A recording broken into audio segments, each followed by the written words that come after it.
Hola, ¿qué tal? Mi nombre es Josué Yael Hernández Zaragoza y soy estudiante de la Escuela Normal de Teotihuacán. Actualmente estoy cursando el sexto semestre en la licenciatura de la enseñanza y aprendizaje del español en nivel secundaria. Bien, este video tiene como finalidad la explicación del plan de acción que lleva por título El taller para fortalecer la expresión de una lectura fluida. El presente trabajo se centra en el estudio de dificultades en la composición en alumnos que no desarrollan procesos cognitivos ni adoptan estrategias adecuadas para responder a las exigencias de fortalecer la expresión de una lectura fluida, es decir, que no son capaces de coordinar los diversos procesos y habilidades requeridos en la composición. Expresarse por la lectura conlleva el dominio del significado de las palabras, respetar los espacios necesarios entre palabra y palabra, aplicar correctamente las reglas gramaticales que comparten los miembros de una comunidad lingüística, la facultad de la expresión, la memoria y la creatividad. Leer no es fácil, pero tampoco es imposible, o tan solo unos cuantos intelectuales iluminados con el don de la lectura. Leer tiene sus implicaciones, como pensar antes de hacerlo, de ahí la dificultad. Leer consiste en captar, extraer, comprender, valorar y utilizar el significado de un texto. Muchas personas piensan que el leer es el proceso de reconocer letras, unirlas y formar palabras, es decir, descifrar los signos escritos, lo que se llama decodificar. Como en las veredas campiranas, no es posible decir dónde y cuándo o cómo termina. Sin un punto de partida o uno de llegada, la lectura traza su propio sendero, a la manera como traza el viento surco sobre las arenas del desierto o cómo dibuja el amante el cuerpo estructural que imagina una y otra vez, travesía sin fin siempre esperada, renovada y soñada del ser amado. Es muy frecuente escuchar a los maestros de las instituciones de educación superior, públicas y privadas, decir que los alumnos son incapaces de leer correctamente un texto largo, que no son lectores competentes por no dominar los componentes básicos de la expresión lectora. En el país, la comunicación lectora no es parte de los aprendizajes que proporciona la educación formal. En general, los mexicanos o el mexicano alfabetizado puede leer y escribir, que podríamos decir que es deletrear y garabatear, manejar números, expresar cantidades simbológicamente y comunicarse, pero no consigue, o más bien no sabe cómo manifestar sus pensamientos, expresar correcta o adecuadamente sus conocimientos por medio de la lectura. Las instituciones de educación superior no educan, solo algunas se preocupan para que sus estudiantes aprendan a tener una expresión de la lectura de manera fluida. Bien, como ya lo habíamos mencionado anteriormente, el título de nuestro plan de acción es Taller para fortalecer la expresión de una lectura fluida. Como pregunta generadora, ¿cómo desarrollar un taller para fortalecer la expresión de una lectura fluida en alumnos de secundaria? Como nuestro propósito general, tenemos desarrollar un taller de lectura para fortalecer la expresión lectora que permita a los alumnos de secundaria leer de una manera fluida y entendible. Como primer propósito específico, tenemos que el alumno lea de una manera correcta en todos los sentidos. Y como segundo propósito específico, tenemos que el alumno lea de una manera fluida y entienda el propósito de la lectura. Durante nuestro diagnóstico, en la aplicación de las estrategias, la primera estrategia se llevó a cabo el día 13 de junio del 2022, la cual consistía en repartir una biografía de Benito Juárez a todos los chicos, mas en cambio se seleccionó a 10 chicos para que dieran lectura en voz alta. Ahí me pude percatar que los chicos les costaba demasiado leer, no leían de la forma correcta y mucho menos comprendían. ¿A qué llevó a esto?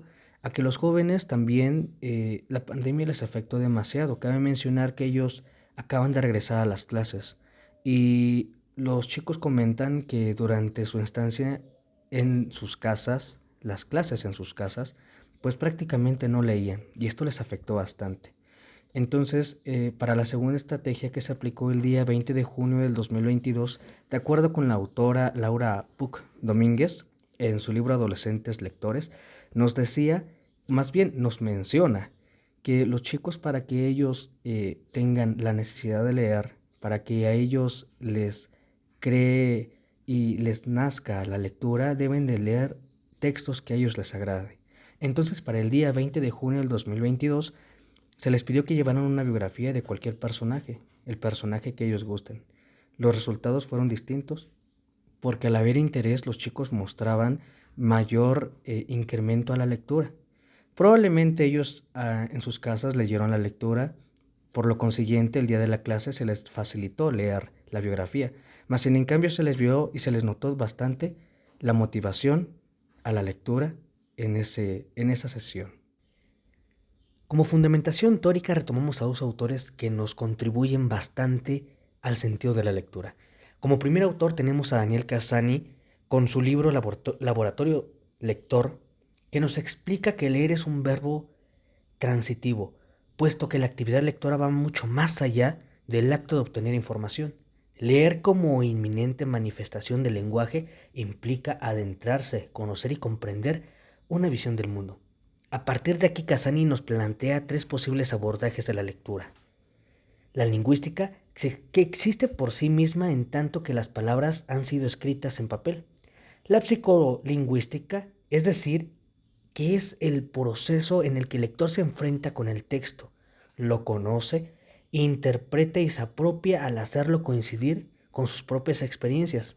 Y por último tenemos la concepción sociolingüística, la cual se dimensiona a partir de que el lector es capaz de compartir lo que ha leído con los demás, creando una red de comprensión, reflexión e interpretación mucho mayor. Como segundo autor retomamos a Margarita Gómez Palacios con su libro La lectura en la escuela. Nos comparte que con base en algunas conversaciones sostenidas con maestros en la educación primaria, nosotros podremos decir que la preocupación por el significado se presenta mucho después. La diferencia que los maestros establecen entre lectura oral y lectura de comprensión es bastante marcada, lo cual nos lleva a otra dimensión del problema, el concepto que ellos tienen sobre la lectura y por otra parte, las repercusiones que esto provoca en el aprendizaje. Lo que esta autora nos quiere decir con su libro es que de nada sirve que los jóvenes lean de una manera fluida si no entienden el mensaje de la lectura de un texto. Es ahí el problema y lo que los maestros deben de empezar a actuar frente a estas situaciones. Como estrategias para solucionar el problema, retomamos a la autora Laura Puc Domínguez con lectura de su agrado, que consiste en que los alumnos elijan un texto que sea de su agrado para que así ellos sientan la motivación y se encienda el interés por la lectura. De esta forma, los jóvenes querrán leer algo que a ellos en verdad les gusta. De esta manera, a los jóvenes se les hará un hábito de lectura. También retomamos al autor Mario Vargas Llosa con su estrategia Lecturas Basuras, la cual consiste en que los alumnos que ya tienen como hábito la lectura se deberán seleccionar libros que le tengan un beneficio para su vida. No solo se trata de leer por leer, ya que el autor Vargas nos dice que quien lee solo basura puede hablar mucho, pero dirá siempre pocas cosas porque dispone de un repertorio mínimo y deficiente de vocablos para expresarse. Muchas gracias por su atención y espero que esto haya sido de su agrado. Este taller para fortalecer la expresión de una lectura fluida es demasiado importante y vale la pena retomarlo, vale la pena leerlo, vale la pena escucharlo. Muchas gracias.